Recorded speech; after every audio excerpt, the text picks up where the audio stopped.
Papa! Tingnan mo! Jan, yan. Scholarship po pa! Sabi ko nga po. Kailan ba exam, Jan? Bukas po pa, bukas. Sige, papahati kita kay Kuya Felix mo. Yay! Sige po! Hello po, pwede magtanong kung ano po requirements para sa exam for applying a scholarship po? Ballpen, pa-school records at lapis lang po need. If meron pa-school ID, pwede rin po dalhin. Oh, okay po. If makapasa a scholarship ba, free na tuition ko po? Yes po, ma'am. Free na uniform, books at tuition. Magkano po ba tuition if di makapasa a scholarship pero want pa rin mag-enroll? Bakit ba dami nitong tanong? Pati tuition, baka hindi mo pa ma-afford sa itsura mong yan? Ma'am, diretsuhin na kita. If I told you the tuition fee, baka di mo ma-afford kasi you looks like a garbage. Ay, sorry, baka hindi mo naintindihan. I may repeat it to you. You are no welcome here because you looks like a garbage. Basura!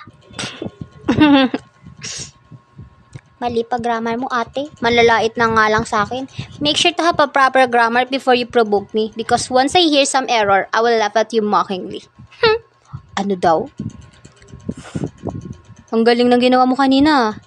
Anong maganda dun, sir? Dahil sa attitude ko, hindi ako makakapag-aral dito. Kung gusto mo, sa school ko na lang mag-aral. Talaga po? Pero wala akong pera, kaya umaasa na lang ako sa scholarship. Ako bahala, scholar kita. I'm Michael De Leon, may-ari ng De Leon University. Ikaw, ano name mo? Zanaya po. Zanaya Villaflor. Zan na lang po in short. Cute naman, Zan. Nalala ko sa'yo yung bunso namin ni Fela. Siguro kasing edad mo na siya ngayon. Anyways, would you mind me to tour you in our school? My greatest pleasure, sir.